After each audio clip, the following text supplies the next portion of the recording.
Siempre creí que la mayor alegría de una madre es ver a su hijo construir su propia vida. Soñé con un hogar lleno de amor, donde seguiríamos unidos, aunque el tiempo nos separara en distintas rutinas. Pero un día, mi nuera tomó para sí el último tesoro que guardaba de mi marido, y lo llevó a una fiesta, como si fuera un simple adorno barato. Y si piensas que esta historia es solo sobre un reloj roto, estás muy equivocado. Lo que pasó después cambió no solo mi vida, sino también la forma en que todos me miraban. Quédate conmigo hasta el final, porque nadie imagina lo que hice después de descubrir la verdad. Pero antes, cuéntame aquí en los comentarios, ¿desde dónde estás viendo esta historia ahora?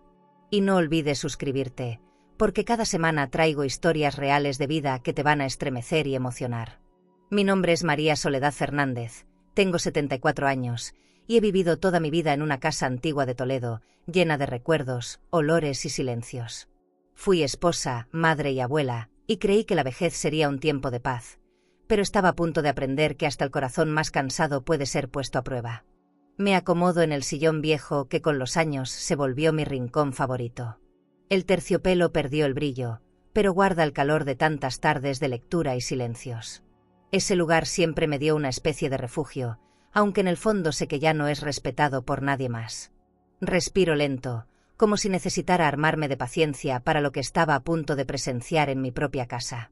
La puerta se abrió con un golpe seco, y el eco recorrió las paredes que todavía guardan los retratos de mi vida. Patricia entró dejando atrás el sonido de la calle, su perfume caro llenando todo el aire. No saludó, no preguntó nada. Solo se movió con ese andar que tiene quien se siente superior, con los tacones marcando un ritmo arrogante sobre el suelo de madera. Caminó despacio por la sala, observando todo como si estuviera en una subasta y no en la casa de la madre de su esposo.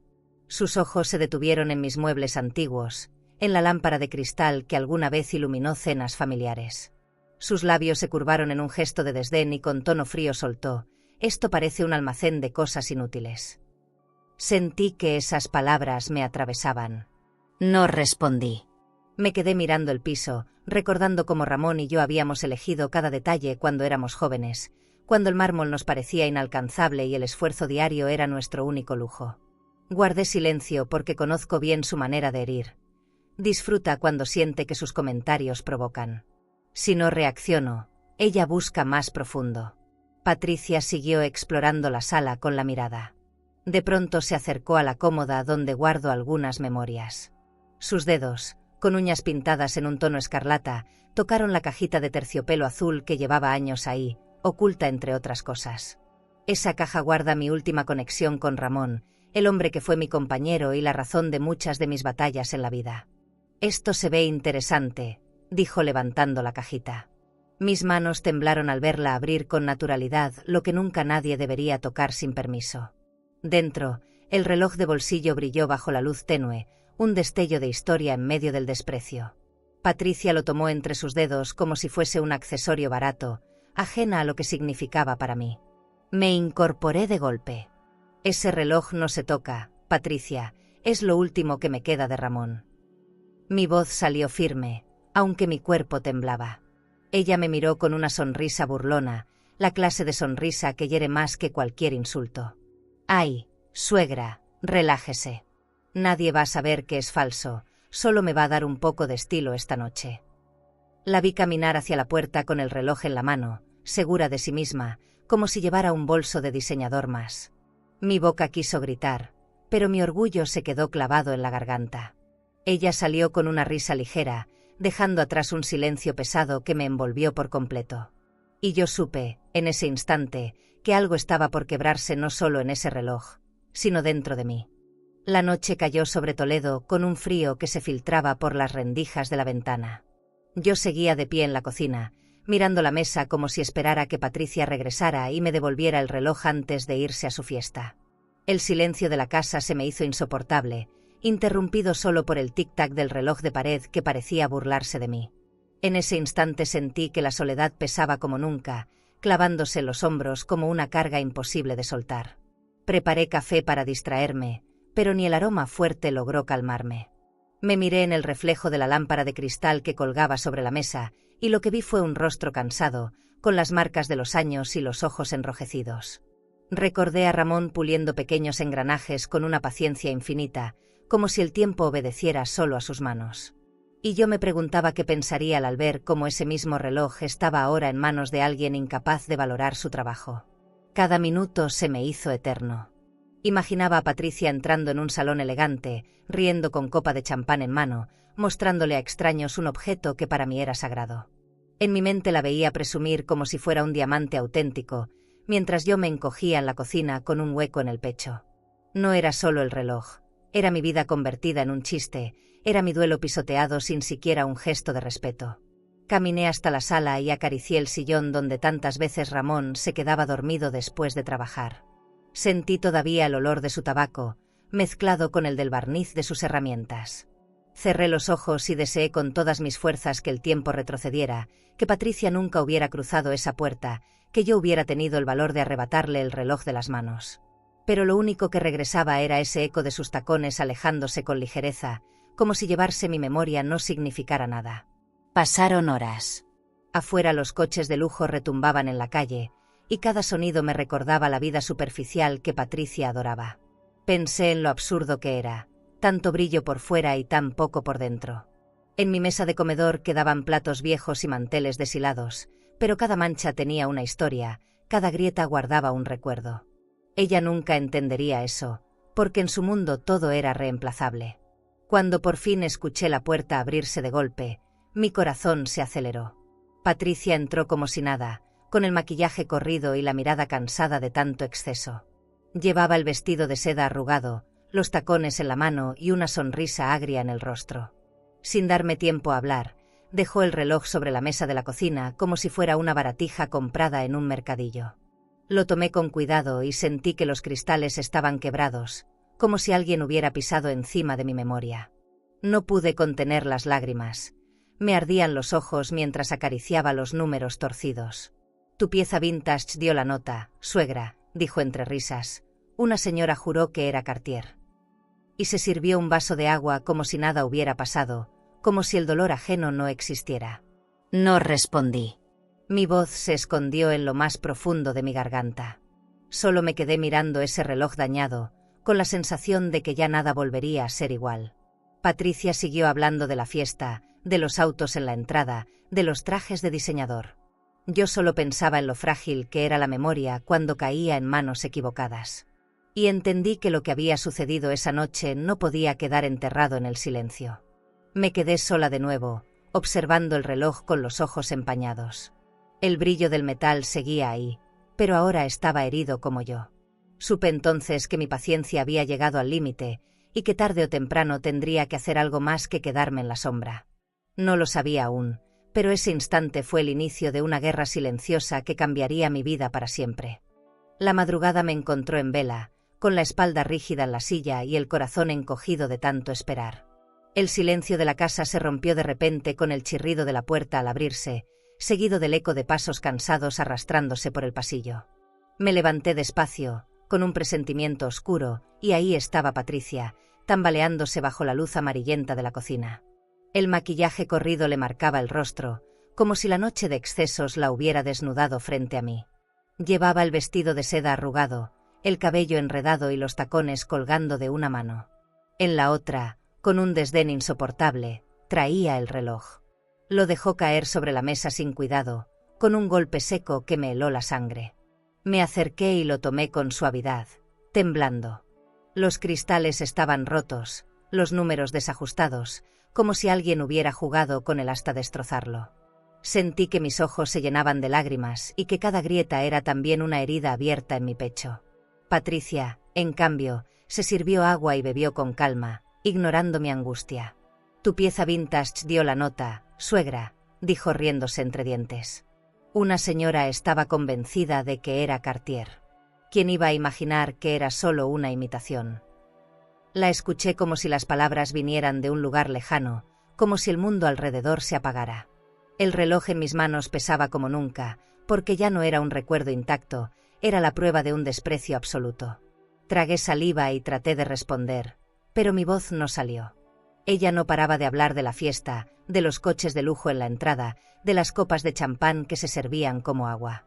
Yo apenas podía sostener la mirada fija en aquel reloj destrozado, deseando encontrar una manera de devolverle la vida que Patricia le había arrebatado en unas horas.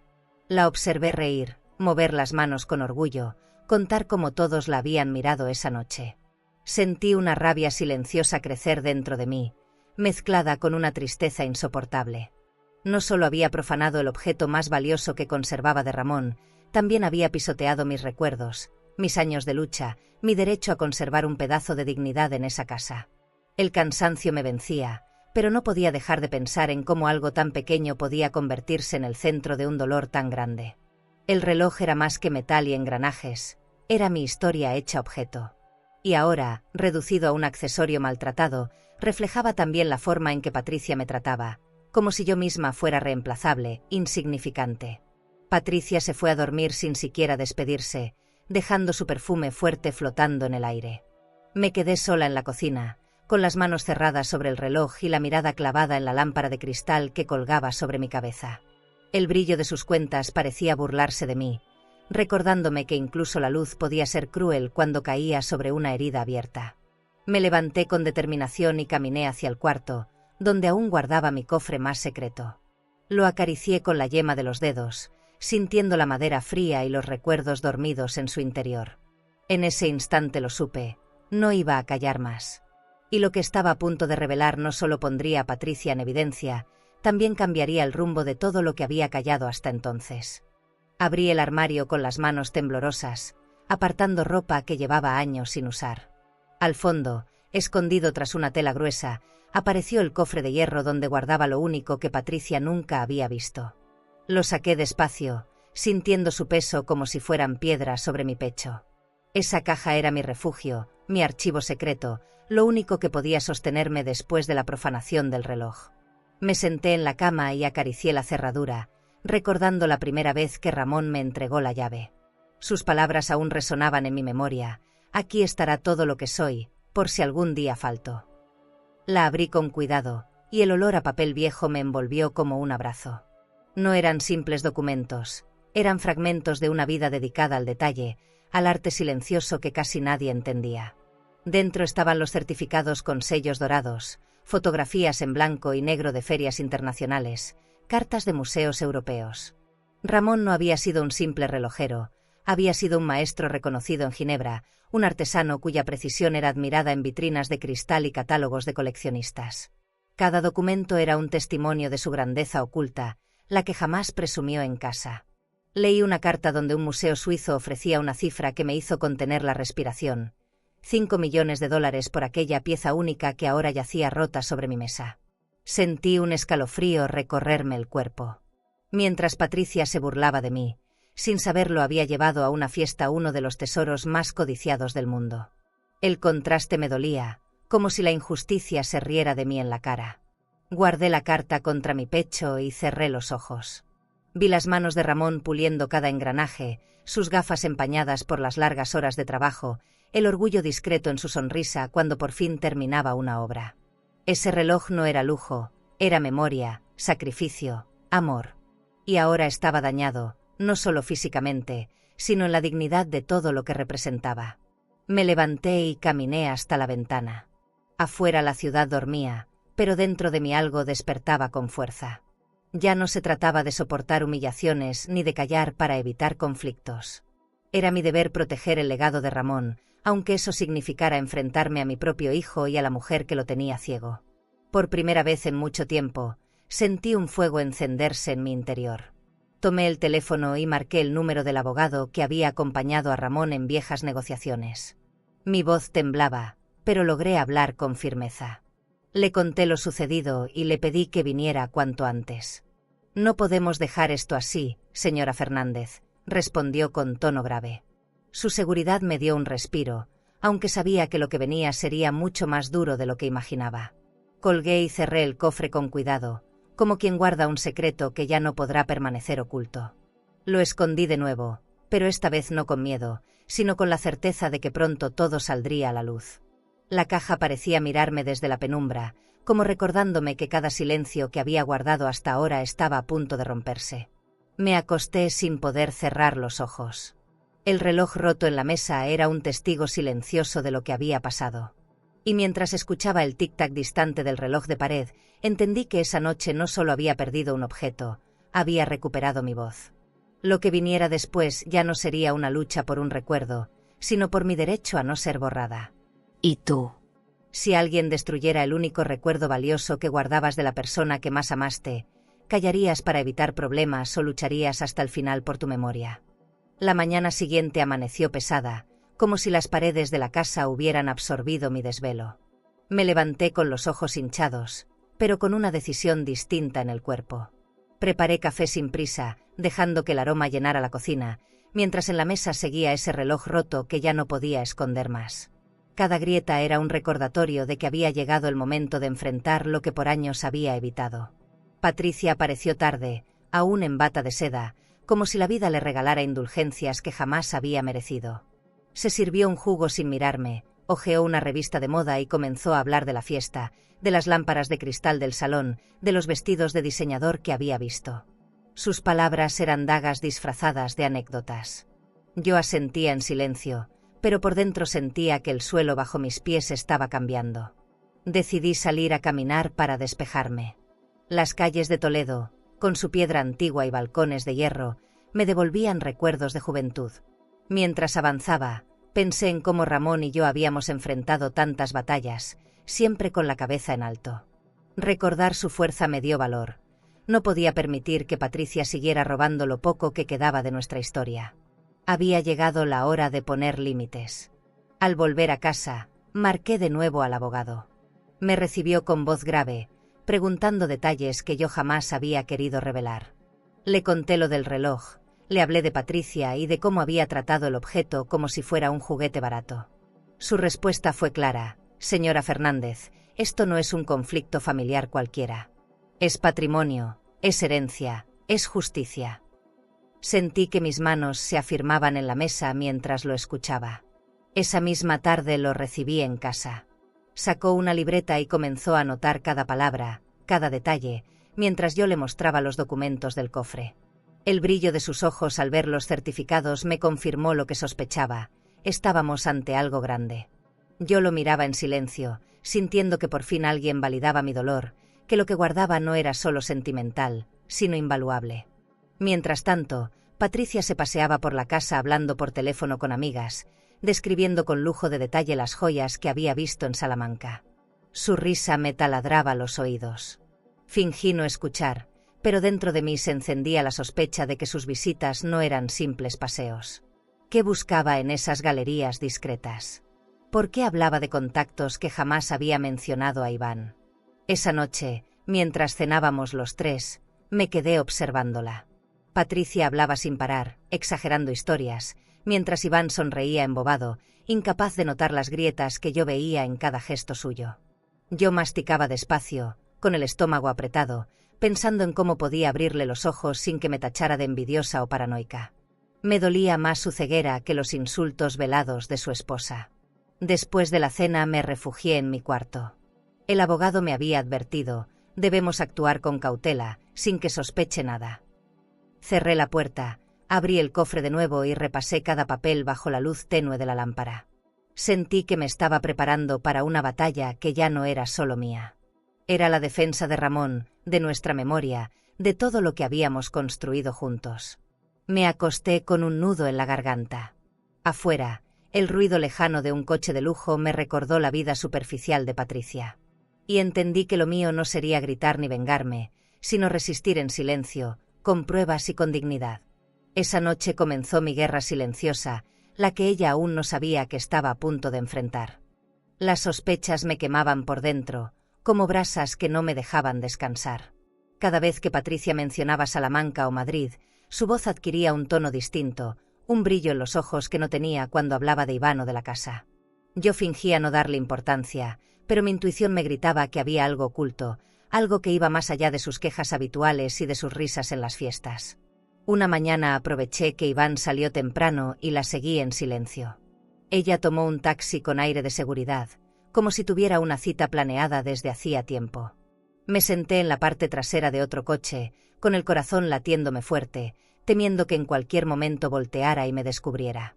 La ciudad se desplegaba ante mí, con sus calles elegantes y sus escaparates brillando de joyas y relojes de diseñador. El taxi se detuvo frente a una boutique discreta, casi escondida entre galerías de arte. Patricia entró con paso firme, como si conociera bien aquel lugar. Yo me quedé en la acera, observando a través del escaparate, sintiendo un escalofrío. Adentro, vitrinas iluminadas exhibían diamantes y relojes suizos, objetos que parecían destinados a un mundo donde yo nunca había pertenecido. Me armé de valor y entré unos minutos después, fingiendo mirar las piezas. La vi de lejos, conversando con un anticuario de traje oscuro. Sobre el mostrador colocó un pequeño estuche que reconocí al instante. Era un broche de oro que había pertenecido a la madre de Ramón, una pieza que yo guardaba con cariño hasta que desapareció sin explicación. Mi respiración se cortó, y tuve que apoyarme en la vitrina para no desfallecer. El hombre examinaba la joya con una lupa, mientras Patricia sonreía como si estuviera entregando algo sin valor. Ella cruzaba las piernas con elegancia, jugando con su cabello, proyectando esa imagen de mujer sofisticada que tanto esfuerzo ponía en sostener. El anticuario levantó la vista y murmuró con cierta complicidad: «La señora siempre trae piezas únicas. ¿Cuántas más tendrá escondidas?». Sus palabras fueron un golpe directo a mi conciencia. Salí de la tienda antes de que me descubriera. El aire fresco me golpeó el rostro, pero no logró calmar el temblor de mis manos. Caminé sin rumbo por las calles empedradas, preguntándome cuántos recuerdos míos habían terminado ya en esas vitrinas frías, convertidos en dinero sucio para sostener su vida de apariencias. Cada paso era una punzada, una certeza de que lo que guardaba en casa estaba en peligro. Volví agotada, con la sensación de cargar un secreto demasiado grande. No podía contarle a Iván lo que había visto. Sus ojos ciegos por el encanto de Patricia me lo impedirían. Si le decía algo, terminaría acusándome de inventar historias para perjudicarla. La soledad de esa certeza me hizo aún más pequeña, como si mi voz careciera de valor en mi propia familia. Esa noche no pude cenar. Me encerré en mi cuarto y apagué las luces, escuchando a Patricia caminar con tranquilidad por la casa, hablando por teléfono con un tono dulce y calculador. Yo sabía que detrás de esa voz se escondía un mundo de engaños, un entramado de lujos que se sostenía sobre mis recuerdos. Mi silencio se volvía cada vez más insoportable. Miré el cofre escondido en el armario y acaricié la llave con miedo. Me pregunté cuánto tiempo más podría protegerlo antes de que ella lo descubriera. Y entendí que no solo estaba luchando por un reloj o por papeles.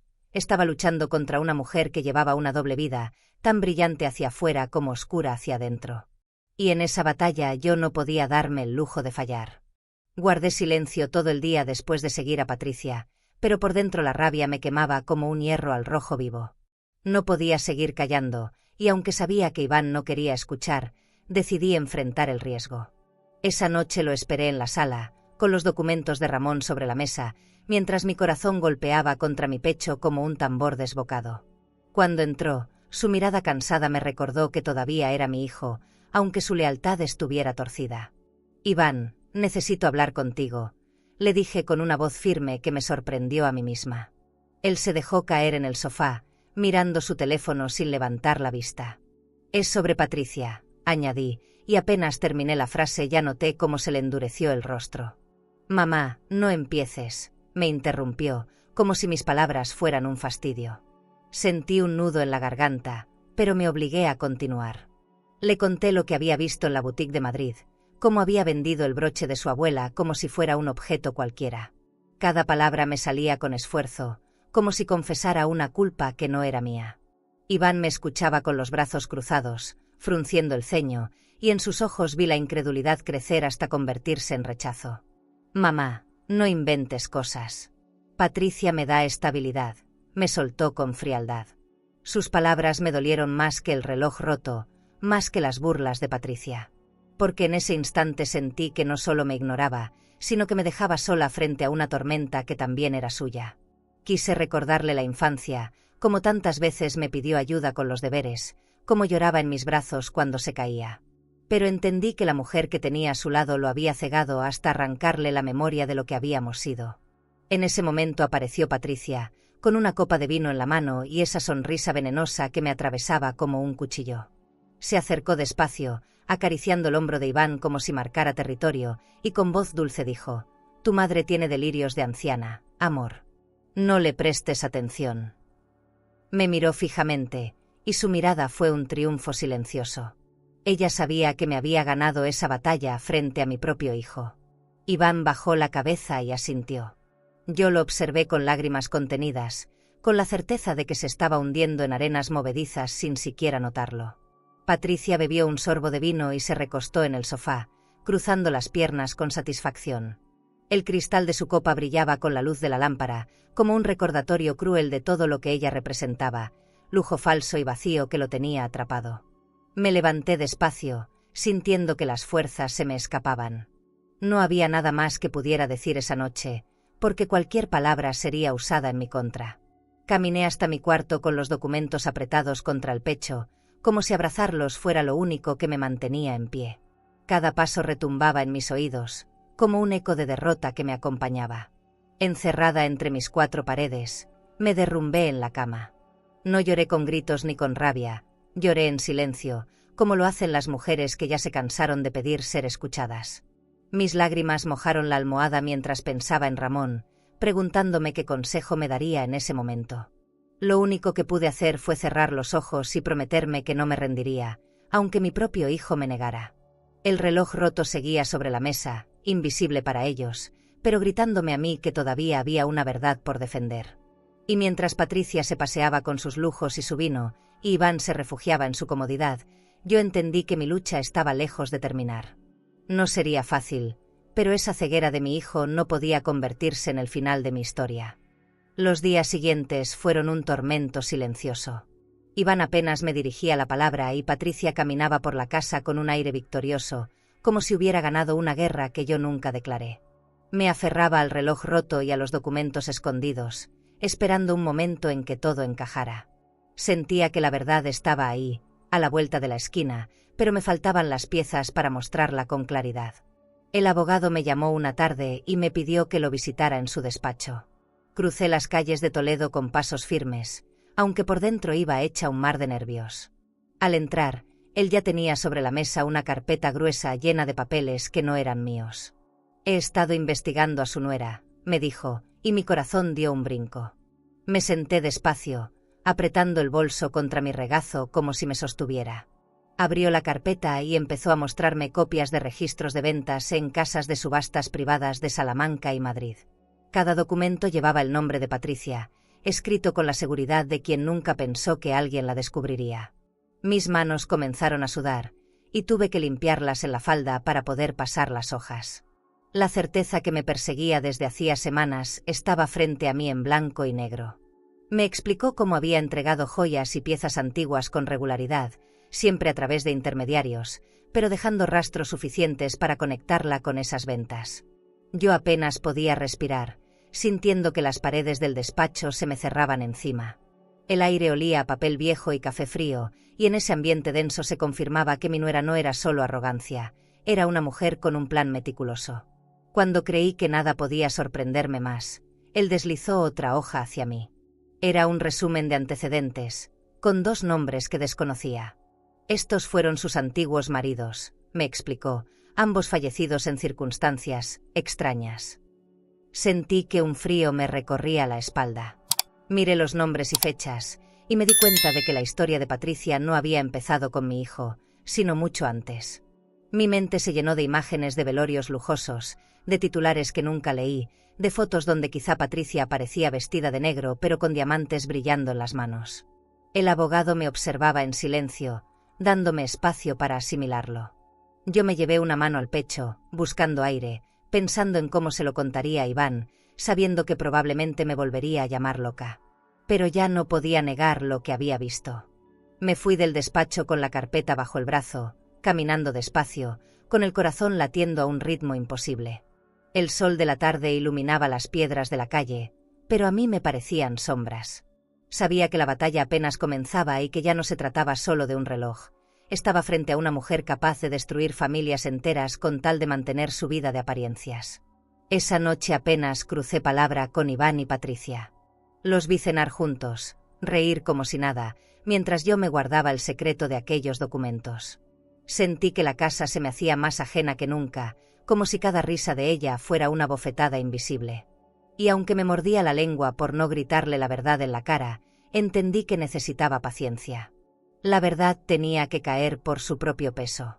Me encerré en mi cuarto, extendí los documentos sobre la cama y pasé mis dedos sobre cada línea. El reloj de Ramón estaba junto a mí, herido, pero todavía vivo. En silencio le prometí que nada de esto quedaría impune. Quizá aún estaba sola, pero por primera vez sentía que tenía en mis manos un hilo real para desenredar toda la mentira. Y estaba dispuesta a seguirlo hasta el final. ¿Y tú? Si descubrieras pruebas de que la persona que duerme bajo el mismo techo lleva una vida oscura y peligrosa, ¿tendrías el valor de destaparla? ¿O preferirías cerrar los ojos para seguir viviendo la mentira cómoda? El abogado me había dejado con un torbellino en el pecho, y aunque traté de seguir con mi rutina, la verdad me quemaba por dentro.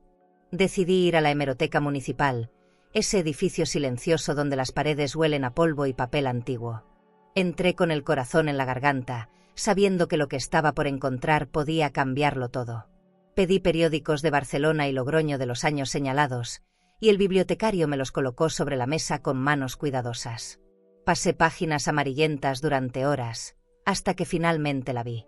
Una fotografía en blanco y negro mostraba a Patricia vestida de luto impecable, con un velo de seda que apenas dejaba ver su rostro.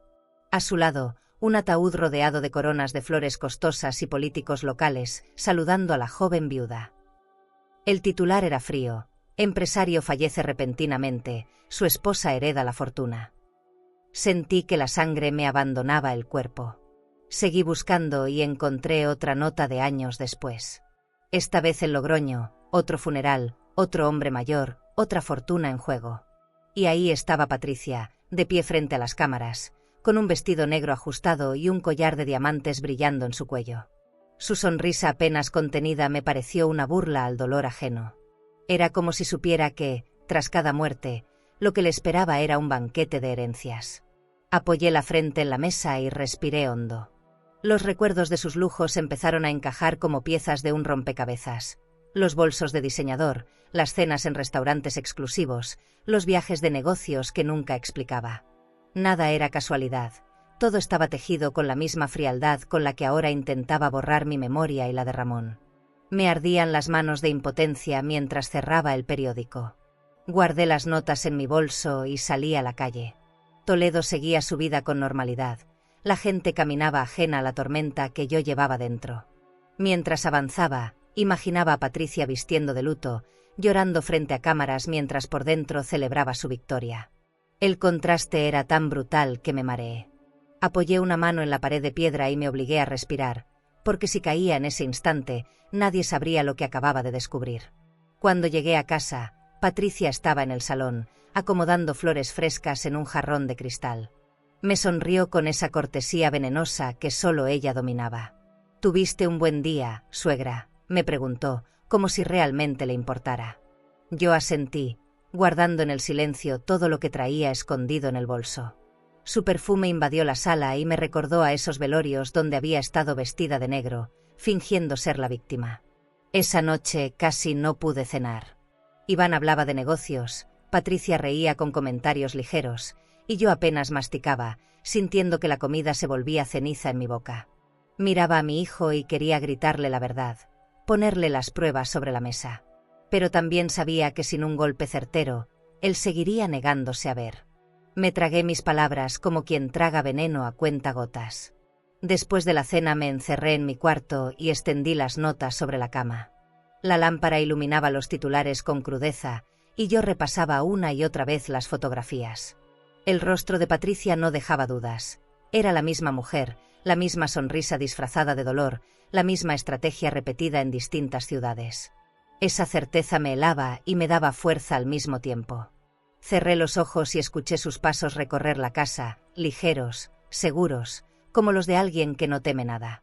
Yo, en cambio, me prometí que no volvería a dejar que mi miedo me paralizara. Ahora tenía pruebas, ahora tenía nombres y fechas. Y aunque todavía no sabía cómo usar esa información, estaba decidida a no dejarla escapar. La noticia de una gala benéfica en Madrid llegó a mis oídos como un presentimiento. Patricia llevaba días hablando del evento, de los políticos que asistirían, de las mesas vestidas con manteles de lino y copas de cristal. Yo la escuchaba en silencio, sabiendo que aquella noche no sería como las demás. Algo dentro de mí me decía que la verdad estaba por alcanzarla y que yo debía presenciarlo con mis propios ojos. El día de la fiesta la vi salir vestida con un traje de seda color marfil que brillaba bajo la luz del pasillo. Llevaba el cabello recogido con horquillas doradas y un collar de diamantes que seguramente no era suyo. En su muñeca, con descaro absoluto, resplandecía el reloj de Ramón, restaurado apenas a medias tras haberlo dañado. Lo exhibía como si fuera un trofeo personal. Sentí una punzada en el estómago. Tomé el primer autobús a Madrid, sin avisarle a nadie. El trayecto se me hizo eterno, con las luces de la carretera pasando como cuchillos que cortaban la oscuridad. Llegué al hotel de 5 estrellas donde se celebraba el evento, un lugar que deslumbraba desde la fachada con candelabros encendidos y coches de lujo estacionados en fila. Me mezclé entre los curiosos que observaban desde fuera, con el corazón golpeando contra mi pecho. Desde la entrada podía ver el salón principal a través de los ventanales altos. Las lámparas de cristal iluminaban mesas decoradas con flores blancas y cubiertos de plata. Entre los invitados que brindaban con copas de champán, distinguí a Patricia. Caminaba erguida, saludando a todos con una seguridad que me resultaba insoportable. Sonreía como si el mundo entero le perteneciera. Me quedé observando cómo enseñaba el reloj a una mujer elegante, inclinando la muñeca con un gesto ensayado. La otra parecía fascinada, y Patricia reía como si la mentira se hubiera convertido en un accesorio más de su vestido. Yo mordí mi labio inferior para contener la rabia. No se trataba ya de un objeto, era de lo que representaba, el desprecio a la memoria de Ramón y a la dignidad que intentaba arrebatarme. Los murmullos comenzaron a recorrer el salón de repente. Un grupo de hombres de traje oscuro cruzó la puerta, y los invitados se apartaron con incomodidad. La policía había llegado. El sonido de sus pasos firmes sobre el mármol rompió la armonía falsa del evento. Patricia los vio acercarse y por un instante su sonrisa se congeló, aunque enseguida intentó recuperarla. Señora Patricia Ríos, queda detenida por investigación de fraude y ventas ilegales de patrimonio privado, dijo uno de los agentes con voz firme. El murmullo se volvió un murmullo de sorpresa, de cuchicheos entre las mesas. Patricia abrió los ojos con dramatismo, fingiendo sorpresa. Debe haber un error, yo no he hecho nada, gritó, pero nadie pareció creerle. El reloj cayó de su muñeca y rodó por el piso, golpeando el mármol con un sonido que me atravesó el alma. Vi a todos inclinar la cabeza para seguir el objeto con la mirada, como si aquel pequeño artefacto fuese la prueba silenciosa de una verdad más grande. Patricia, en cambio, se revolvía entre los brazos de los agentes, suplicando y maldiciendo al mismo tiempo. Yo observaba desde la ventana, con lágrimas contenidas, no de tristeza, sino de alivio. Por primera vez sentí que el peso no estaba solo sobre mis hombros, que el mundo por fin podía ver lo que yo había visto desde el inicio. El lujo falso de Patricia se derrumbaba en el lugar donde más quería brillar, frente a todos los que alguna vez la admiraron. El murmullo de la sala se transformó en un silencio tenso cuando los agentes rodearon a Patricia. Yo seguía mirando desde fuera, con el corazón desbocado, como si cada paso de la policía fuera también una liberación de mi propio pecho. La vi levantar la barbilla, intentando conservar la elegancia incluso esposada. «No saben con quién se meten», gritaba con una voz que mezclaba furia y miedo. Los invitados, vestidos de diseñador, observaban con rostros de asombro y vergüenza ajena. Algunas mujeres se llevaron la mano al pecho, los hombres se susurraban entre sí, y las copas de champán quedaron olvidadas en las mesas de lino fino. La escena parecía sacada de una obra de teatro donde, de pronto, la protagonista quedaba desnuda ante todos, sin máscara que la protegiera. El reloj rodó hasta detenerse cerca de una mesa. Nadie se atrevió a tocarlo, como si ardiera. El destello metálico bajo las luces de cristal parecía un testigo silencioso de lo que estaba ocurriendo. Me acerqué al ventanal y, por un instante, sentí que Ramón estaba conmigo, mirando también cómo su obra volvía a ocupar el centro de la atención, no como accesorio, sino como verdad irrefutable. Patricia seguía gritando. «Soy inocente. Esto es una conspiración». Su voz se quebraba a medida que los agentes la sujetaban con más fuerza. Los flashes de las cámaras empezaron a iluminar la escena, congelando en fotografías lo que ella jamás había querido mostrar, su caída. Sus gestos desesperados contrastaban con la seguridad que había exhibido minutos antes. En medio del caos, mis ojos buscaron a Iván. Estaba ahí, en una esquina del salón, con el rostro desencajado. No se acercaba, no hablaba, solo observaba a su esposa como si finalmente la viera por primera vez. Nuestros ojos se cruzaron a través del ventanal, y sentí que mi hijo entendía al fin lo que había negado tantas veces. Ese instante me dolió y me alivió al mismo tiempo. Un oficial levantó el reloj y lo guardó en una bolsa transparente. Yo sentí un nudo en la garganta, como si me arrancaran un pedazo de alma. Pero también supe que esa acción lo salvaba, que ya nadie podría negarle el valor ni la historia que cargaba. El reloj regresaría a mí, no por manos de Patricia, sino por la justicia que al fin empezaba a abrirse camino. Los murmullos crecían mientras los invitados se apartaban para dejar paso a la policía. Patricia, en su desesperación, alcanzó a gritar: «Todo esto es culpa de esa vieja inútil». Escuchar esas palabras frente a tanta gente fue como recibir un golpe en público. Pero lo que me sorprendió fue que nadie rió, nadie asintió. El silencio de los demás fue el rechazo más contundente. Iván dio un paso hacia adelante, pero se quedó inmóvil, con los puños cerrados y la mirada clavada en el suelo. Comprendí que por dentro se le estaba cayendo el mundo, que la mujer en la que había confiado lo había engañado tanto como a mí. Yo, desde la distancia, quise abrazarlo, pero sabía que era un dolor que debía enfrentar solo, igual que yo había enfrentado el mío durante años. La vi desaparecer entre los agentes, tragada por el pasillo alfombrado del hotel. El murmullo se transformó en un murmullo de incredulidad, y yo me quedé fuera, con el frío de la noche madrileña golpeando mi rostro. La caída de Patricia había sido pública, escandalosa, y aunque me partía el corazón ver a mi hijo destruido, supe que era el principio de algo más grande. La verdad, por fin, ya no podía ocultarse. A la mañana siguiente, los titulares me golpearon como una ola que no podía detener.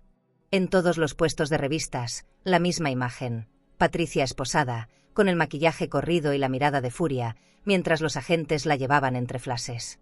Los periódicos gritaban: «La viuda silenciosa». Me quedé parada frente a un kiosco, sintiendo que el aire me faltaba. Por años me habían llamado exagerada, y ahora la verdad estaba impresa en letras enormes. Compré 3 ejemplares y regresé a casa con las manos sudorosas. Me encerré en la cocina, abrí las páginas y releí cada párrafo como si necesitara convencerme de que era real. Los artículos hablaban de fraudes, de ventas ilegales de patrimonio, de testimonios que la vinculaban a antigüedades desaparecidas. Pero lo más duro fue leer los nombres de 2 hombres, sus antiguos maridos, ambos fallecidos en circunstancias que ahora la justicia investigaría. Me estremecí al ver las fotos de archivo. Ahí estaba Patricia, vestida de negro con un porte impecable, sosteniendo un pañuelo de seda en un funeral lleno de flores blancas y coronas gigantes.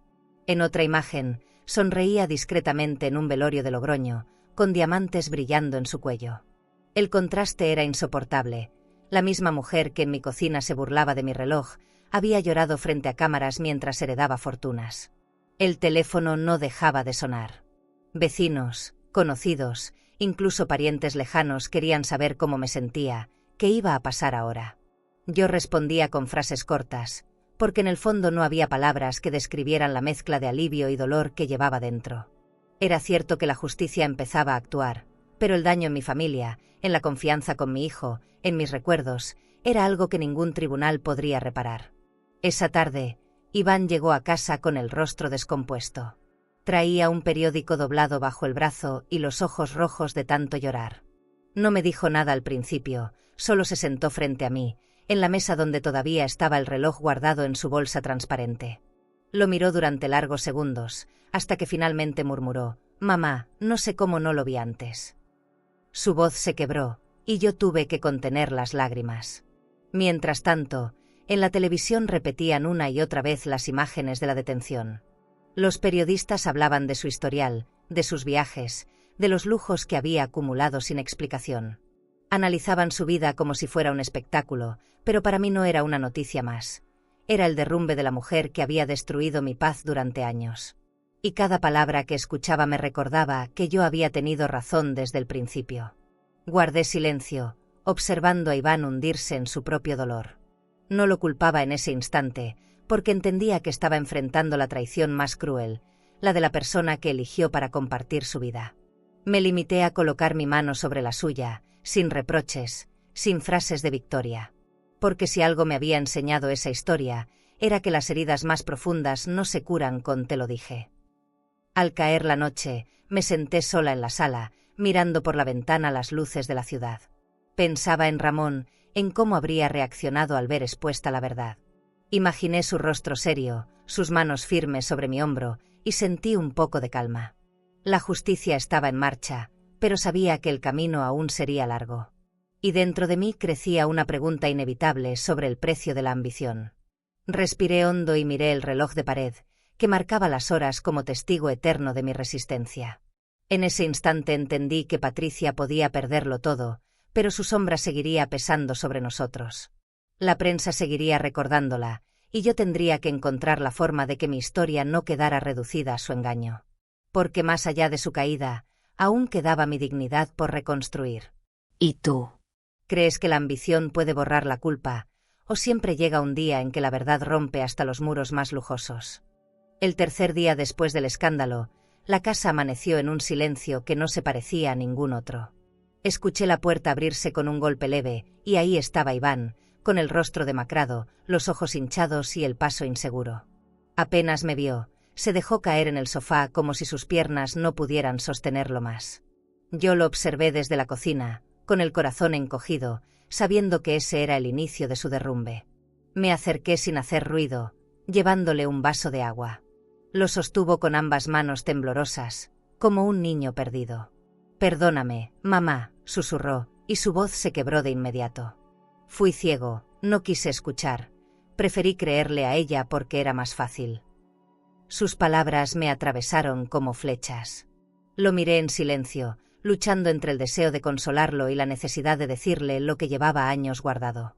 «No fuiste ciego, Iván», respondí despacio, sentándome junto a él. «Fuiste cómodo.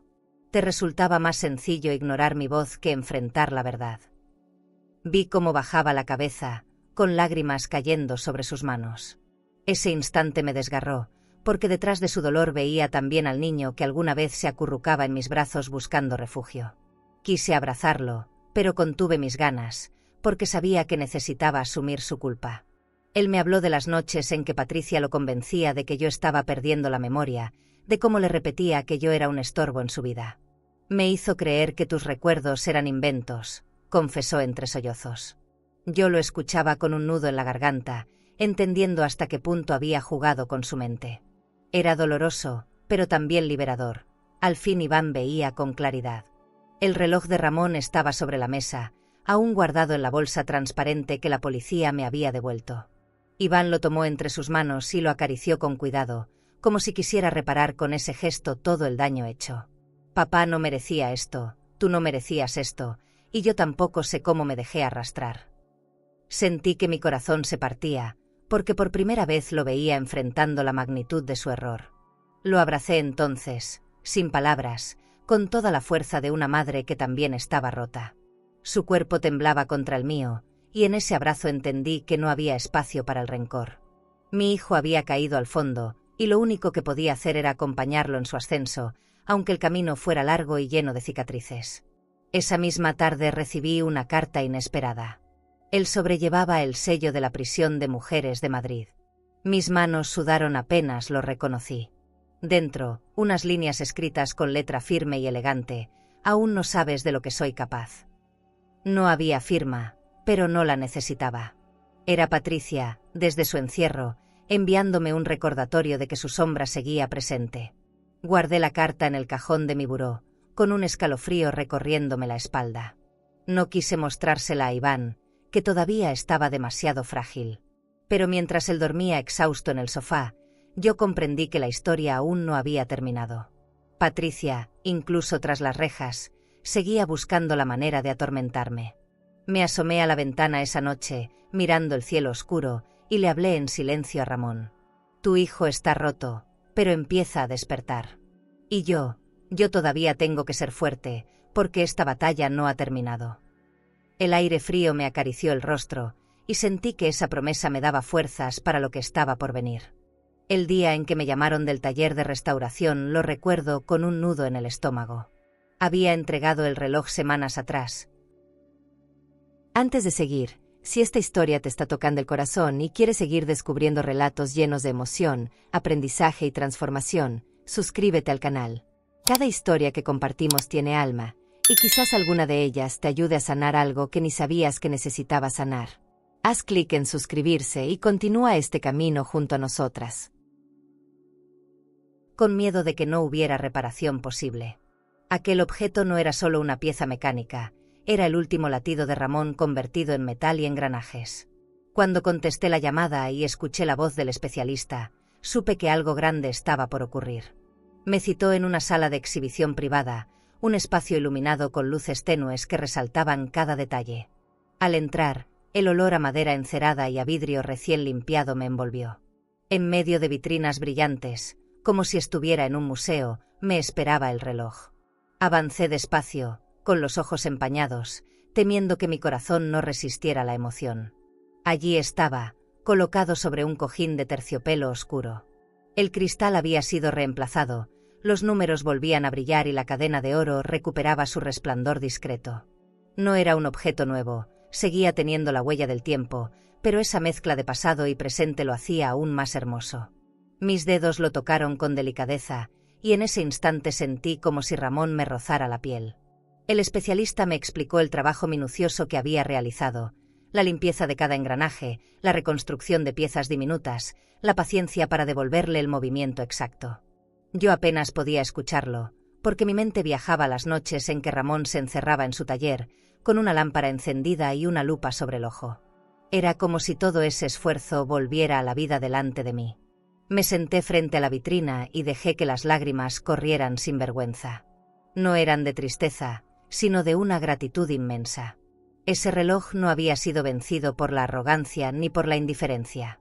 Había resistido, igual que yo. Y en su renacer encontraba también el mío, un recordatorio de que no importa cuánto nos dañen, siempre hay una manera de volver a levantarnos. El reloj empezó a latir de nuevo, su tic-tac resonando suave en la sala. Ese sonido me atravesó el pecho, devolviéndome la calma que había perdido hacía años. Cerré los ojos y lo escuché como quien escucha una canción que nunca olvidará. No era un lujo, no era dinero, era amor convertido en tiempo. Cada movimiento era un diálogo silencioso entre el pasado y mi presente. El director de la Fundación Cultural que administraba el taller se acercó a mí con una sonrisa respetuosa. «Este reloj no debería guardarse en un cajón», dijo. «Es un testimonio, un símbolo. Nos gustaría exponerlo en nuestra próxima muestra sobre artesanos europeos». Sentí que mis manos temblaban al escuchar la propuesta. Jamás imaginé que aquello que había sido parte de mi intimidad pudiera convertirse en algo tan público. Me tomé unos segundos para responder. Miré el reloj, pensé en Patricia, en sus fiestas llenas de champán y apariencias, en cómo lo había exhibido sin respeto. Y luego pensé en Ramón, en la humildad de su trabajo, en su orgullo silencioso. Él jamás habría presumido una obra suya como trofeo, pero sí habría querido que el mundo reconociera el arte detrás de su dedicación. Acepté. Lo hice con la voz baja, pero con la certeza de que estaba honrando su memoria. El director me dio la mano, y sentí que con ese gesto habría una nueva etapa en mi vida. Por primera vez ya no tenía miedo de que Patricia me arrebatara mis recuerdos, porque ahora ellos iban a brillar bajo una luz que nadie podría apagar. Salí del edificio con el corazón ligero, sosteniendo una copia de la invitación al evento. El aire fresco me acarició el rostro, y caminé despacio, como si cada paso me acercara más a la paz que tanto había buscado.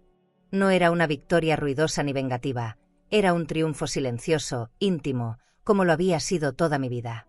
Esa noche regresé a casa y coloqué la copia de la invitación sobre la mesa. Iván la tomó con manos temblorosas, leyó en silencio y luego me miró con los ojos llenos de lágrimas. «Papá estaría orgulloso», murmuró. Yo asentí, porque sentí exactamente lo mismo. Por primera vez en mucho tiempo, madre e hijo estábamos del mismo lado. El reloj ya no era un objeto profanado, sino un símbolo recuperado. Al verlo latir, comprendí que lo que Patricia había querido destruir se había transformado en algo aún más fuerte. Ella no lo sabía desde su celda, pero ese pequeño artefacto se había convertido en mi bandera. Una bandera que hablaría por mí, por Ramón y por todos los recuerdos que se niegan a morir. Me quedé mirando el reflejo del reloj en el cristal de la vitrina hasta que la sala se vació. El tic-tac seguía marcando el ritmo de mi respiración, y entendí que no estaba sola. El pasado no era una carga, era mi fuerza. Y ese sonido, constante y eterno, sería el que me acompañaría en lo que estaba por venir. El día que comenzaron las obras en mi casa sentí que algo dentro de mí también se movía. Los golpes de martillo, el ruido del taladro y el polvo que cubría los muebles no me molestaban. Eran sonidos de vida, de transformación. Durante años había visto esas paredes apagadas, cargadas de silencio y humillaciones, pero ahora por fin iban a llenarse de luz.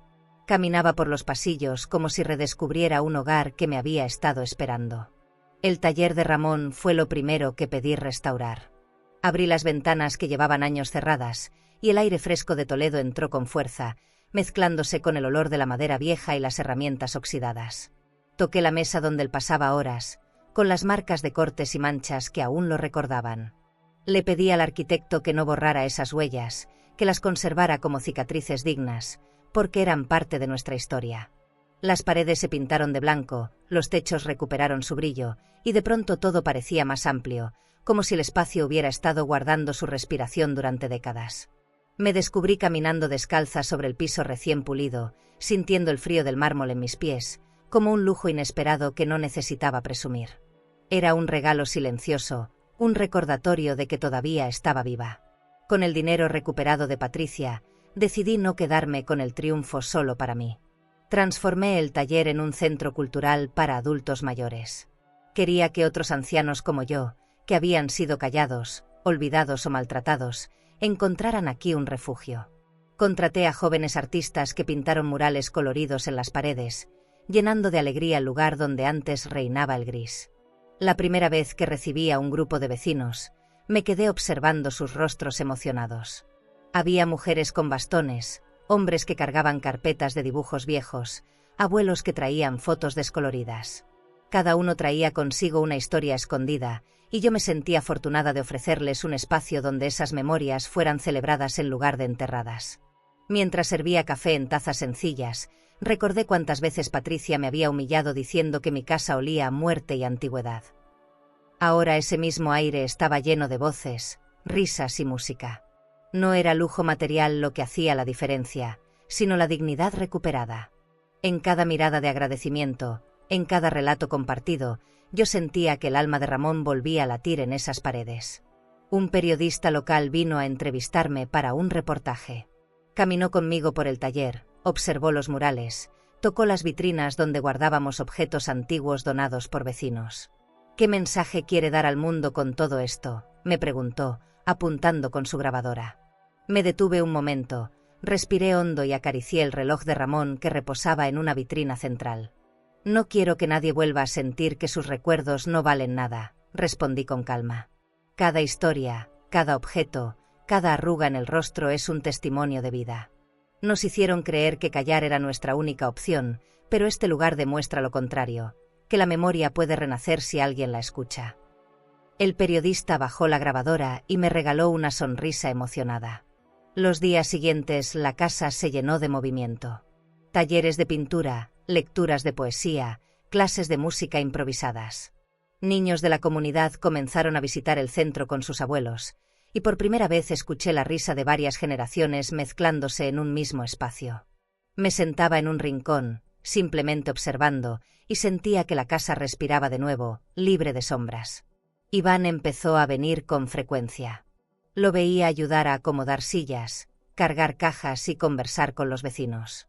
Su rostro, aunque marcado por el dolor de lo vivido, mostraba un brillo distinto. Una tarde se acercó a mí y me dijo: «Mamá, nunca imaginé que esta casa pudiera transformarse en algo tan hermoso». Sus palabras fueron un bálsamo inesperado, y sentí que poco a poco él también estaba sanando. No todo era perfecto, lo sabía. Las cicatrices seguían ahí, tanto en mí como en él.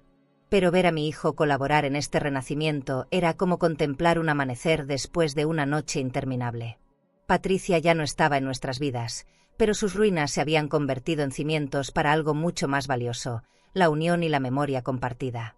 Me sorprendía a mí misma levantándome temprano con ilusión.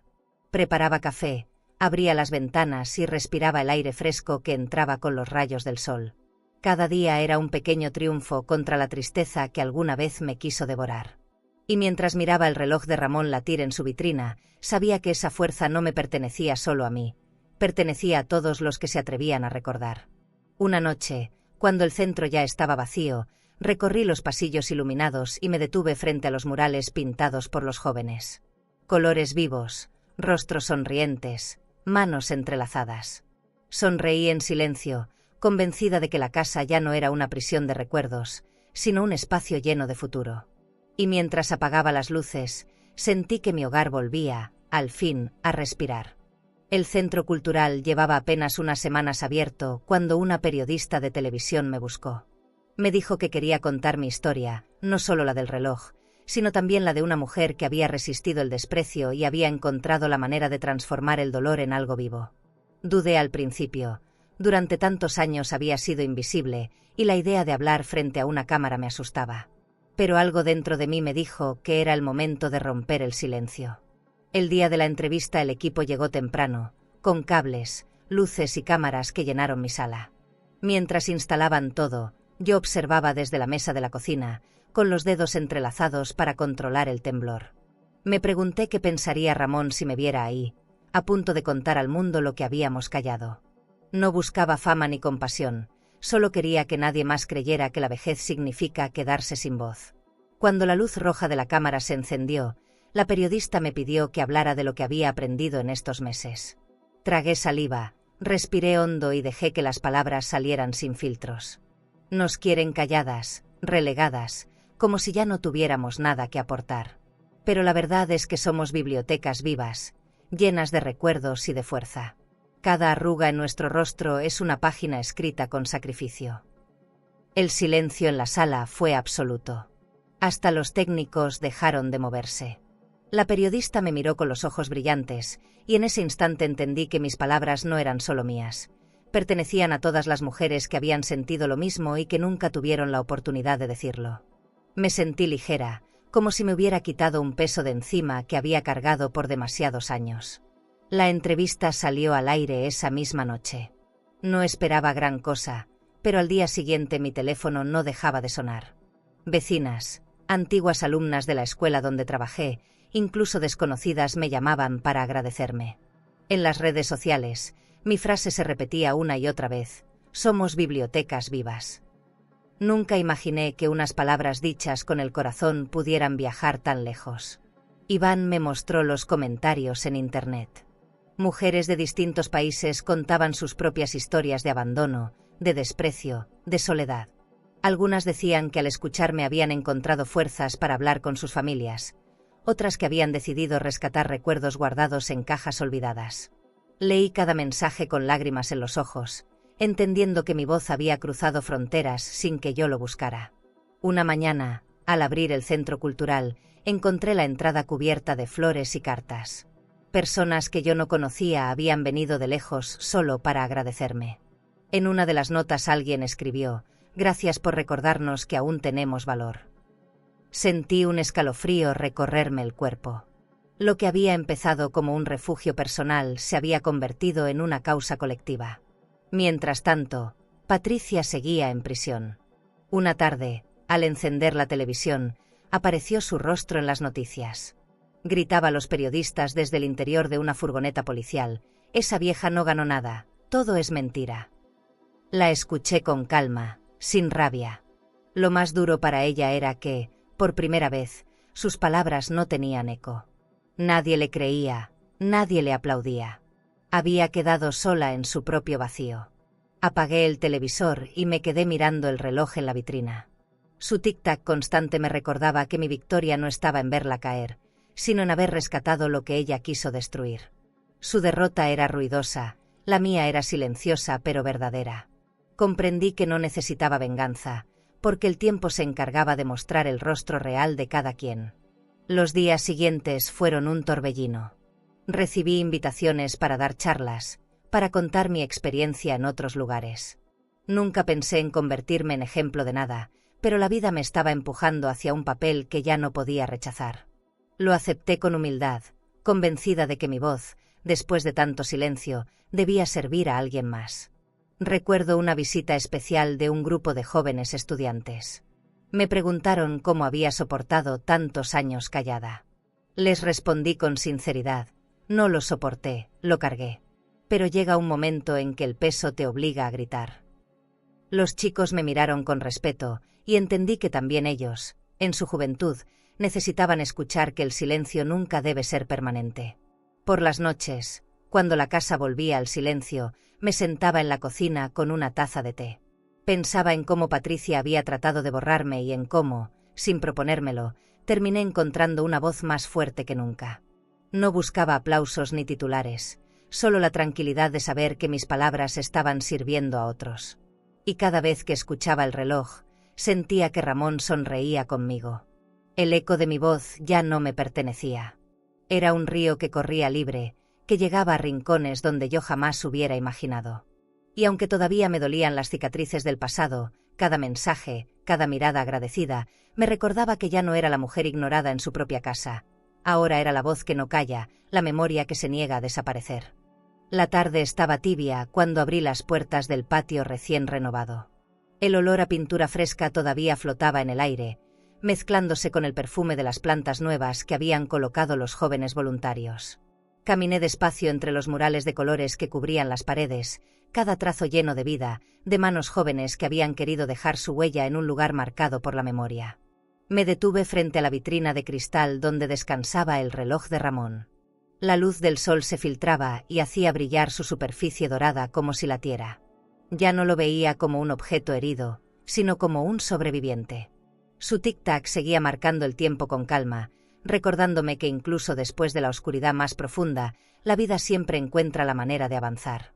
Ese día llegaron varias familias al centro cultural. Abuelos de la comunidad acompañados de nietos que corrían entre las mesas, riendo y jugando. Vi a una mujer mayor enseñar a su nieta a bordar, mientras un anciano tocaba la guitarra en un rincón. El aire estaba lleno de voces, de música, de historias que parecían levantarse como alas sobre el patio. Y yo, desde una silla, observaba con un orgullo silencioso. Iván también estaba allí. Lo vi cargar cajas, ayudar a los vecinos, sonreír tímidamente a los niños que le pedían que contara anécdotas de su padre. Ya no era el hombre encadenado a la comodidad y a la ceguera. Ahora parecía redescubrirse en cada gesto, como si también él estuviera reconstruyendo su vida pieza por pieza. Nuestro vínculo seguía lleno de cicatrices, pero comenzaba a tener la solidez de un nuevo comienzo. En medio del bullicio, una niña pequeña se me acercó. Tendría unos 8 años, con trenzas y una curiosidad desbordante en la mirada. Señaló el reloj dentro de la vitrina y me preguntó con inocencia: «¿Ese reloj es caro?». La pregunta me sorprendió, y me quedé en silencio unos segundos, sintiendo que esa era la oportunidad de decir algo más profundo. Me incliné hacia ella y acaricié suavemente su cabello. «Ese reloj no tiene precio», respondí con calma. «Vale las generaciones que hará temblar, porque no guarda dinero, guarda historias». La niña abrió los ojos como si hubiera entendido algo muy grande, y luego corrió de regreso con sus amigos. Ese instante me llenó de una ternura indescriptible, como si hubiera sembrado una semilla en su corazón. Las cámaras de los periodistas capturaban la actividad del centro, pero yo apenas lo notaba.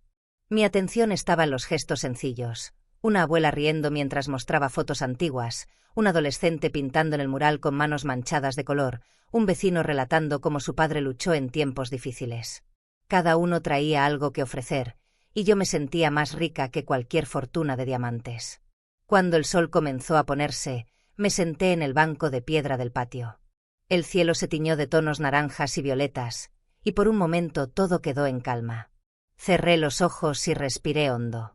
Sentí que Ramón estaba conmigo, que su voz susurraba en el viento: «Lo lograste, Sole». Una lágrima rodó por mi mejilla, pero no de tristeza, sino de gratitud. El centro cultural ya no era solo mi casa, Era el corazón de muchas vidas que habían sido calladas. Era un refugio donde el dolor se transformaba en memoria compartida. Mientras veía a la gente marcharse con sonrisas, comprendí que ese había sido siempre mi destino: custodiar no solo mis recuerdos, sino también los de quienes nunca tuvieron espacio para contarlos. El eco de mi frase «somos bibliotecas vivas» seguía repitiéndose en las calles, en los periódicos, en las voces de quienes me abrazaban. Nunca busqué ser escuchada por el mundo, pero ahora que lo era, sabía que debía usar esa voz con responsabilidad. Porque el tiempo nos arrebata muchas cosas, pero también nos da la posibilidad de dejar huellas imborrables. Cuando todos se fueron, regresé sola al salón. Encendí una lámpara pequeña y me acerqué a la vitrina. El reloj brillaba bajo la luz tenue, y el tic-tac llenaba el silencio. Apoyé mi mano sobre el cristal y sonreí. Ya no lloraba por lo que perdí, sonreía por lo que había logrado recuperar. Ramón estaba presente, no solo en el objeto, sino en cada vida que tocaba a través de él. Me levanté con calma y apagué la luz, dejando que la noche abrazara la casa. Al salir al patio, la brisa fresca acarició mi rostro y sentí que era un nuevo comienzo. Había mujeres que envejecían en silencio, como yo lo hice durante años, pero ahora sabía que cuando deciden hablar, hacen temblar generaciones enteras. Yo era una de ellas. Y mientras cerraba la puerta del centro, con el murmullo lejano de la ciudad como compañía, comprendí que mi historia no terminaba ahí. El reloj seguiría latiendo más allá de mí, guardando la memoria de lo vivido. Y aunque el tiempo pasara, yo ya había encontrado mi lugar en él, no como víctima, sino como testigo y guardiana de lo que nunca debía olvidarse. ¿Qué harías tú si un día la vida te demostrara que todo aquello que te despreciaron en realidad era tu mayor tesoro? Y si hoy te sientes traicionada, ignorada o minimizada por alguien que debería haberte protegido, quiero decirte algo con el corazón en la mano: tú no eres frágil ni invisible. Tú eres memoria, eres raíz, eres el testimonio vivo de lo que nadie podrá arrebatarte. Quizás alguien te trató como si fueras un estorbo, como le hicieron conmigo, o rompió lo poco que guardabas con amor. Pero escucha bien, no se llevaron tu dignidad. Tu valor no depende de un reloj, de un apellido ni de un lugar en la mesa de nadie. Tú ya diste vida, abrazos, consejos, silencios llenos de amor. Tal vez no lo agradecieron como merecías, pero aquí, en este espacio, te vemos. Te honramos. Te escuchamos.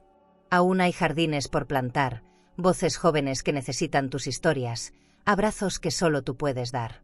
Y créeme, cuando aprendes a levantarte con la frente en alto, hasta aquellos que te despreciaron terminan buscando refugio en tu luz. Nunca olvides, tú no eres el pasado que te rompieron, eres la fuerza que decide qué historia dejar en el mundo. Si esta historia tocó tu corazón, suscríbete al canal y cuéntame en los comentarios desde dónde nos estás escuchando. No camines sola, aquí siempre tendrás un lugar, una voz y un abrazo. ¿Sentiste que esta historia fue dura? Entonces no te imaginas lo que ocurrió cuando una mujer recibió la herencia de su esposo por $7 millones y descubrió que su propio hijo estaba detrás de la traición más fría de todas. Ella no se derrumbó, no suplicó, pero lo que decidió hacer después cambió el rumbo de su familia para siempre. Te dejo ese vídeo aquí en la pantalla final. Haz clic ahora y descubre toda la verdad detrás de «Mi esposo me dejó una herencia de $7 millones. Y descubrí que mi hijo planeó traicionarme, porque su desenlace no se te olvidará jamás». A vida ensina, mas nem sempre avisa. Suscríbete al canal y dale like al video para acompañar historias de mujeres fuertes, silenciosas y llenas de cicatrices que el tiempo no apagó. Porque detrás de cada mirada madura, hay segredos que todavía arden.